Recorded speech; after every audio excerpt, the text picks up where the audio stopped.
ضمانت جان اس قلم مرحا راجپوت قسط نمبر 88۔ ہال میں موت سا سناٹا تھا، کسی کے سانس لینے کی آواز تک نہیں آ رہی تھی۔ گولی کی کان پھاڑ دینے والی آواز پر سب دم بگور آنکھیں نیچے کھڑے تھے، لیکن جب اگلے ہی لمحے ایک ایک کرتے سب کی آنکھیں کھلی تو منظر بدل گیا۔ یلدرم محترق کھڑے تھے، ہاتھ میں استادہ گن کا رخ ترچھا تھا، جس سے نکلتی گولی انوشے یا زرگام کو نہیں لگی تھی، بلکہ وہ گولی سائے ٹیبل پر گرے پڑے واز پر جا لگی تھی، جو اسی وقت چکنا چور ہوتا زمین بوس ہو گیا۔ کانچ کی آواز نے سب کو اپنی سمت متوجہ کیا۔ جان جاتی جاتی بچی تھی، کس کس کا دل نہیں لرزا تھا، جبکہ انوشے اور زرگام کو سلامت دیکھے چند افراد کی جان میں جان آئی تھی۔ کچھ بھی ختم نہیں ہوا تھا۔ ان دونوں نے پوری قوت سے ایک دوسرے کا ہاتھ دبوچ رکھا تھا تاکہ اگلے ہی پل یلدرم کے ہاتھ سے گن چھوٹتی ہوئی فرش پر جا گری۔ انوشے نے اب بھی آنکھیں نہ کھولی، وہ گہرے گہرے سانس لے رہی تھی۔ یلدرم نے اس کی جانب قدم بڑھا لیے۔ زرگام یک ٹک انہیں دیکھ رہا تھا، وہ ان کی طرف کیوں آ رہے تھے؟ یلدرم انوشے کے سامنے آ کھڑے ہوئے، اس کا سارا وجود کانپ رہا تھا، چہرے پر پسینے کی ننھی ننھی بوندیں نمایاں تھیں کہ دیکھتے ہی دیکھتے یلدرم نے انوشے کو خود میں دبوچ لیا۔ وہ کسی کے مضبوط حصار میں گئی تو اس کی آنکھیں جھٹ سے کھلیں۔ یلدرم نے اسے اپنے سینے سے لگایا تو چند لمحے کسی کو اپنی بصارت پر یقین نہ آیا۔ کچھ حسرت میں جلتی آنکھیں جل کر بھسم ہو گئیں۔ یہ کیا ہو گیا؟ ابھی کچھ وقت پہلے یلدرم نے اس پر گن تان رکھی تھی اور اب اسے اپنے سینے سے لگا رکھا تھا۔ یہ سب کیا تھا؟ کسی کو کچھ سمجھ نہیں آ رہی تھی کہ یلدرم کرنا کیا چاہتے ہیں۔ زرگام، وہاج اور زریام، یہ تین شخص کشمکش کا شکار تھے۔ انوشے کو خود زوردار جھٹکا ہی تو لگا تھا۔ یلدرم نے آج تک اسے اپنے سینے سے نہیں لگایا تھا، وہ ہمیشہ اس کے سر پر بس پیار ہی دیتے تھے۔ منٹوں میں حالات بدلے تھے۔ انوشے نے ایک بار نہیں، دو بار نہیں، 3 بار آنکھیں جھپکی تھیں کہ کہیں یہ محض خیال نہ ہو، لیکن اس کا خیال حقیقت میں بدل گیا جب یلدرم نے اس کا چہرہ اپنے دونوں ہاتھوں میں تھاما اور ایک چھوٹا سا عقیدت بھرا بوسہ اس کی پیشانی پر ثبت کر دیا۔ وہ حق تک رہ گئی، یہ دیکھ کر کہ بابا صاحب کے چہرے پر اب پہلے والی سختی ہرگز نہیں تھی۔ آپ نے سوچ بھی کیسے لیا کہ میں آپ پر گولی چلاؤں گا؟ پل بھر میں ان کا لہجہ بدل گیا۔ اب سب کے سب ان دونوں کو دیکھ رہے تھے۔ سب کو لگا یہ وہم ہے۔ یلدرم اتنے نرم کیسے پڑ سکتے تھے؟ وہ جان لے سکتے تھے، جان بچا نہیں سکتے تھے۔ سامنے چاہے ان کی اپنی ہی اولاد کیوں نہ ہو۔ 18 سال میں نے اپنی بیٹی کے ساتھ گزارے ہیں، میں ان 18 سالوں کو 18 سیکنڈ میں کیسے ختم کر دیتا؟ ان کا لہجہ محبت سے چور ہوا۔ سب کو جھٹکے پر جھٹکا ہی تو مل رہا تھا۔ آخر یہ محبت جاگ کیسے گئی تھی؟ میں کہتا نہیں تو اس کا مطلب یہ نہیں کہ میں اپنی بیٹی سے پیار نہیں کرتا۔ انہوں نے انوشے کے دونوں ہاتھ تھام لیے۔ آج لال حویلی کو یلدرم کا ایک انوکھا روپ دیکھنے کو ملا تھا۔ مجھے اپنے بیٹوں سے زیادہ اپنی بیٹی سے پیار ہے۔ انہوں نے انوشے کا گال سہلایا۔ مقابل خواب کی کیفیت میں تھی۔ دفتن اس کی یلدرم سے ہٹتی پہلی نگاہ وہاج سے ٹکرائی تھی، جو خود حیرت زدہ کھڑا تھا۔ لیکن آپ کو تو سب سے زیادہ اپنے اصول عزیز ہیں۔ اگلے کچھ سیکنڈ بعد انوشے بولی تو اس کی آواز دھیمی تھی۔ مجھے اپنی بیٹی سے زیادہ کچھ عزیز نہیں ہے۔ یلدرم کا جواب ٹھٹکا دینے والا تھا۔ حسینہ اور زمان کی آنکھیں پھٹی کی پھٹی رہ گئی۔ وقت کا پہیہ کیسے گم گیا تھا؟ بازی کیسے پلٹ گئی؟ جب سب کچھ ان کے ہاتھ میں تھا تو ریت کی طرح پھسلتا کیوں چلا گیا؟ وہاج نے صحیح کہا تھا، اب وقت بدل گیا ہے، اصول بھی بدل دینے چاہیے۔ انہوں نے وہاج کی کہی بات دہرائی تو ایک پل کے لیے الجھ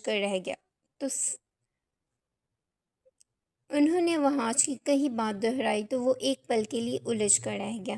اس کے بابا صاحب اتنی جلدی کیسے بدل سکتے تھے؟ وہ تو اپنے اصولوں کے بہت ہی پکے تھے، پھر اچانک سے کیا ہو گیا تھا؟ کیا بدلیں گے آپ؟ سوال وہاج کی جانب سے ہوا، جسے بابا صاحب پر رتی برابر یقین نہیں تھا۔ کیا وہ کبھی اچھے بھی ہو سکتے تھے؟ یہی کہ محبت کرنا گناہ نہیں ہے۔ وہ ترکی بترکی بولے۔ یہاں سب ٹھٹکے تھے۔ وہ شخص جو محبت کے اتنے خلاف تھا ایک دم سے محبت کا ساتھ کیسے دے سکتا تھا؟ ان کے ہوتے ہوئے قبیلے میں ایک بھی محبت کامیاب نہیں ہوئی تھی، پھر اس دفعہ کیا ہوا؟ اور آپ ایسا کیوں کریں گے؟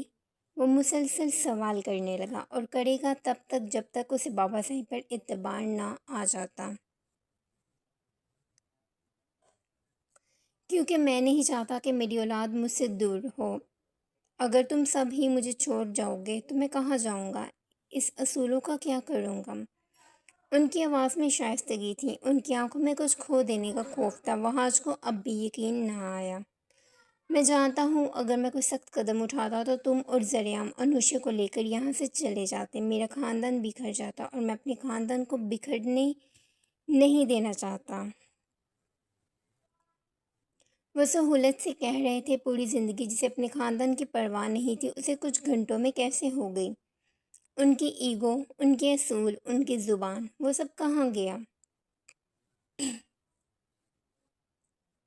پھر کیا چاہتے ہیں آپ؟ وہ آج سنجیدہ ہوا۔ وہ باریکی سے یلدرم کے تاثرات جانچ رہا تھا، بس کہیں اسے دھوکے کا کوئی اثار نظر آ جائے، مگر بیکار، ان کے چہرے پر ایسی کوئی چالاکی نہ تھی، وہ مخلص تھے۔ میں تم سب کو چاہتا ہوں۔ ذریعہ پہلے ہی مجھ سے خفا رہتا ہے۔ اگر میں انوشی کو مار دیتا تو انوشی کے ساتھ وہ آج کو بھی کھو دیتا، اور اس عمر میں مجھ میں کچھ بھی کھونے کی طاقت نہیں ہے۔ ان کی گردن نفے میں ہلی، چہرے پر جو ندامت جھلکی تھی یہ وہاں کھڑے ایک ایک شخص نے پہلی بار دیکھی تھی۔ حسینہ اور زمان کو تو کچھ سمجھ ہی نہیں آ رہا تھا۔ یلدرم ان کی سائڈ تھے۔ یہ ٹیم کیسے بدل گئی؟ کیا سچ میں وہ انوشے سے اتنی محبت کرتے تھے کہ وہ اپنے اصولوں کو پس سے پش ڈال رہے تھے؟ مجھے لگتا ہے میں ہار گیا ہوں اور تم لوگ جیت گئے۔ میری انا سب برباد کر سکتی تھی، لیکن میں کچھ بھی برباد نہیں ہونے دے سکتا۔ اس قدر ہارے ہوئے یلدرم چودھری سب نے پہلی بار دیکھے تھے۔ ان کے اس بدلتے رویے پر سب سے پہلے اعتبار نوال بیگم کو آیا تھا۔ انہوں نے دل ہی دل میں شکر کا کلمہ پڑھا تھا کہ شکر ہے انہیں بھی اپنے بچوں کا خیال آیا، جبکہ سب سے گہرا صدمہ تو حسینہ کو لگا تھا، جو ابھی تک گہرے صدمے میں تھی۔ میں نے ہمیشہ سے خاندان کو جوڑ کر رکھا ہے، اور میں آگے بھی جوڑ کر ہی رکھوں گا۔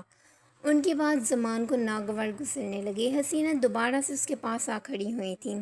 اور رہی بات انوشی کی پسند کی تو وہ جہاں کہے گی میں اس کی شادی وہاں کروں گا۔ یلدرم نے اعلان کر دیا۔ کیا مطلب؟ اتنی آسانی سے انوشی دھک رہے گی؟ کیا یہ اتنا آسان تھا؟ یہ بات سب کو ہلا دینے والی تھی، اور تقریباً سب ہل ہی تو گئے تھے۔ حسینہ اور زمان کو تب چڑھ گئی کہ یلدرم کا دماغ خراب ہو گیا تھا۔ یہ آپ کیا کہہ رہے ہیں تایا سائیں؟ کچھ سیکنڈ کے لمحوں کے بعد اگر کوئی چنگارا تھا تو وہ زمان چودھری تھا، جس کی برداشت کی حد ختم ہوئی تو وہ لاوے کی طرح پھٹ پڑا۔ پورے قبیلے کے سامنے اس کے ہاتھ میں انوشی کا ہاتھ دے کر یلدرم اسے کھینچ کیسے سکتے تھے؟ کیا وہ اپنی دی زبان بھول گئے تھے؟ میں جو کہہ رہا ہوں وہ صحیح کہہ رہا ہوں۔ یلدرم کا انداز سپاٹ تھا۔ زمان کا دماغ خراب ہونے لگا۔ انوشی کو مجھے دے کر آپ اب چھین رہے ہیں؟ کیا یہ آپ صحیح کر رہے ہیں؟ زمان دانت پیسنے لگا۔ انوشی کو اس وقت زمان پر بے تحاشا غصہ آیا تھا۔ اگر ایک رکاوٹ ہٹ گئی تھی تو دوسری آ کھڑی ہوئی تھی۔ انوشی کی تم سے صرف منگنی ہوئی تھی، شادی نہیں ہوئی تھی، اور میں نے کچھ بھی چھینا نہیں ہے۔ یلدرم کی آواز بلند ہوئی۔ کیا ہمارے ہاں منگنی کو شادی کا درجہ نہیں دیا جاتا؟ زمان نے درستگی سے سوال کیا۔ اور مجھ سے پوچھے بغیر آپ یہ فیصلہ کر بھی کیسے سکتے ہیں کہ انوشی جہاں کہے گی اس کی شادی وہاں ہی ہوگی؟ وہ یوں بولا جیسے اسے انوشی پر حکمرانی حاصل ہو۔ اس کے اس طرح کہنے پر زرگام کا دل چاہا تھا فرش پر گری گن اٹھائے اور ساری کی ساری زمان پر خالی کر دے، کیونکہ وہ تم سے نہیں زرگام سے محبت کرتی ہے۔ یلدرم دو ٹوک لہجے میں بولے۔ اور جو میں اس سے محبت کرتا ہوں اس کا کیا؟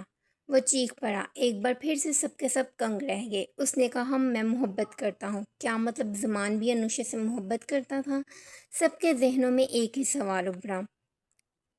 اس نے تو صرف 2 سال محبت کی ہے، لیکن میں 18 سالوں سے انوشی سے محبت کر رہا ہوں، اور اگلے ہی لمحے اس نے سب کہہ دیا، وہ بھی جو شاید نہیں کہنا چاہیے تھا۔ اس کا اعتراف محبت سن کر سب جھنجھلاہٹ کا شکار تھے۔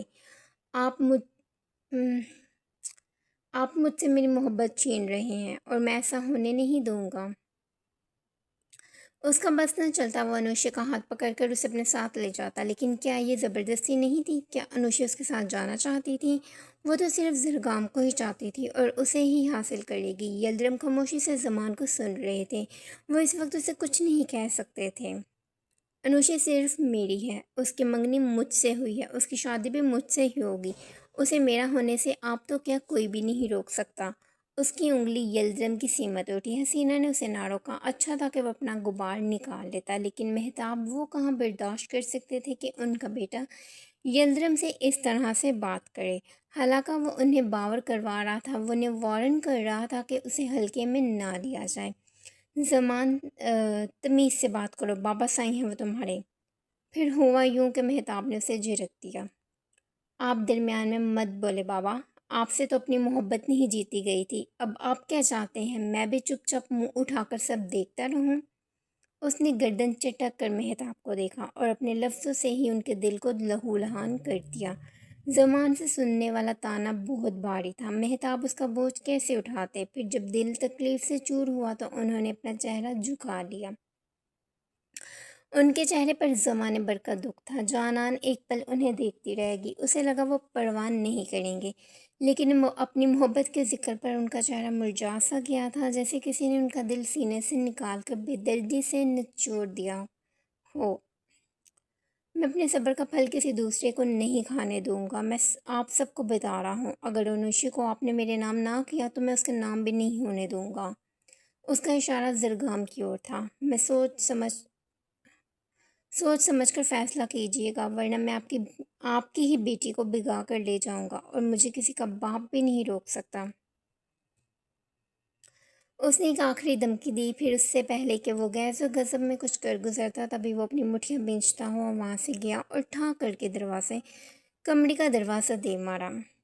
بڑے صاحب، آپ نے اچھا نہیں کیا۔ وہ گیا تو حسینہ بولی، پہلے اس کے بیٹے نے اپنا غبار نکالا، اب وہ اپنا نکالنے لگی۔ دوسروں کی بیٹیوں پر بڑے بازار بندوقیں چلانے کے بعد اپنی بیٹی کی باری آئی تو اپنے اصول ہی بدل لیے۔ وہ ایسا بولتی تھی کہ اگلے انسان کے اندر تک آگ لگ جاتی تھی، اور یلدرم کے بھی لگ گئی۔ وہ ہوتی کون تھی یلدرم چودھری کو ان کے اصول یاد کروانے والی؟ کسی کو میری اور میرے فیصلوں سے کوئی دقت نہیں ہونی چاہیے، یلدرم نے سنگین لہجے میں کہا۔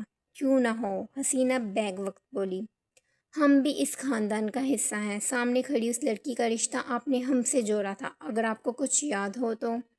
اتنی محبت آپ کو اپنی بیٹی سے بھی نہیں ہے جتنی محبت میں اپنے بیٹے سے کرتی ہوں۔ وہ کیا ظاہر کروانا چاہتی تھیں؟ اگر آپ کے فیصلے کی وجہ سے میرے بیٹے نے خود کو نقصان پہنچایا تو اس کے ذمہ دار صرف اور صرف آپ لوگ ہوں گے۔ حسینہ کی انگلی بھی یلدرم کی طرف اٹھی۔ معاملہ خراب نہیں ہوا تھا، بلکہ معاملہ بگڑ گیا تھا۔ حسینہ، یہ تم کیا بول رہی ہو؟ مہتاب نے فوراً ہی اسے ٹوک دیا، لیکن وہ کہاں مہتاب کی سننے والی تھی۔ اگر میرے بیٹے کو کچھ ہوا تو میں ایک ایک کو دیکھ لوں گی، وہ مہتاب کو گھورتے ہوئے بولی، پھر اگلے ہی لمحے ایک ایک کو نخوت سے دیکھے وہاں سے چلی گئیں، کیونکہ اگر وہ وہاں رکتی تو زہر اگلتی رہتی۔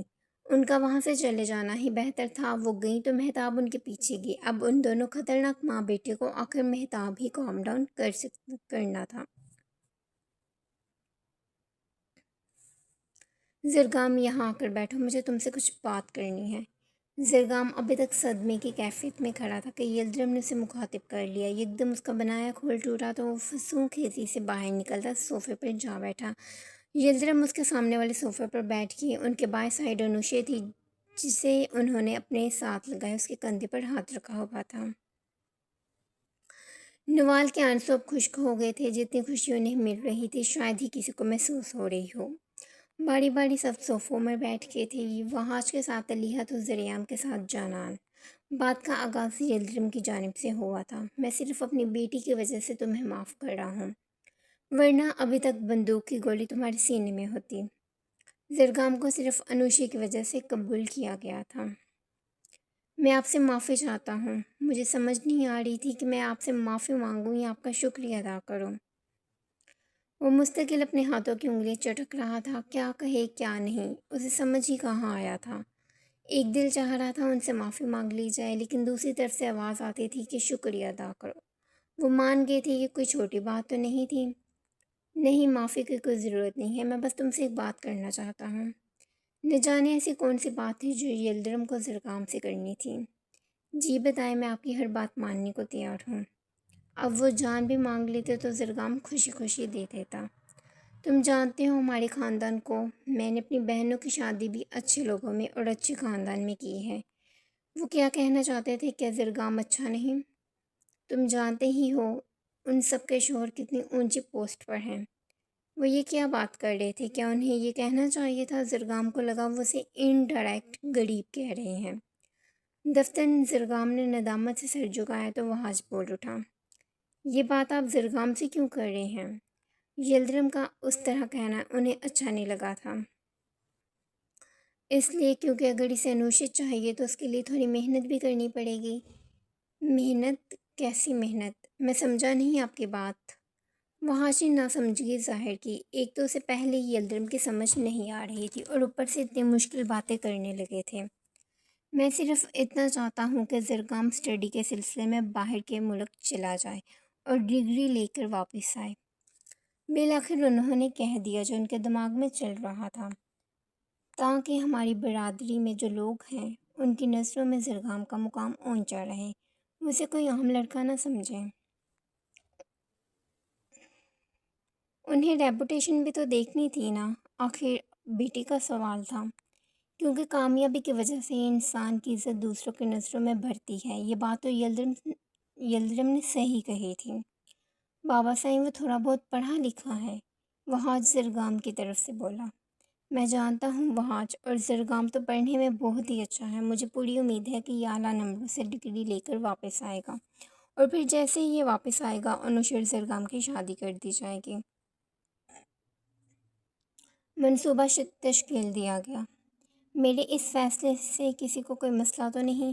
انہوں نے ایک ایک نظر سب کو دیکھا، کسی کو کوئی مسئلہ تو نہیں تھا؟ بچی یہ ٹھیک ہے نا؟ اب کی بار انہوں نے انوشی کو دیکھا جو ہلکا سا مسکرا دی تھی۔ بابا صاحب اب سچ میں مان گئی؟ آپ سچ میں میری شادی زرگام سے کروائیں گے؟ انوشی نے سر اٹھا کر یلدرم کو دیکھا جو مسکرا رہے تھے۔ نوال بھی ان کے ساتھ ہی بیٹھی ہوئی تھیں۔ ہاں نا، میں اپنی بیٹی کی شادی اس کی پسند سے کرواؤں گا۔ وہ اتنے پیار سے بولے کہ انوشی کا دل چاہا وہ بابا صاحب سے لپٹ جائے۔ اب تو آپ مجھ سے ناراض نہیں ہونا؟ یلدرم نے اس کی پیشانی پر بوسہ دیا تو انوشی نے دوبارہ سے سوال کیا۔ نہیں بابا صاحب، نہیں بابا صاحب، میں تو بہت زیادہ خوش ہوں۔ وہ واقعی بہت خوش تھی، اور اسے دیکھ کر باقی سب بھی خوش تھے۔ زریعام کو صرف انوشی کی خوشی چاہیے تھی۔ پھر 2 سال کے لیے زرگام کو باہر بھیج دوں، آپ کی اجازت ہے؟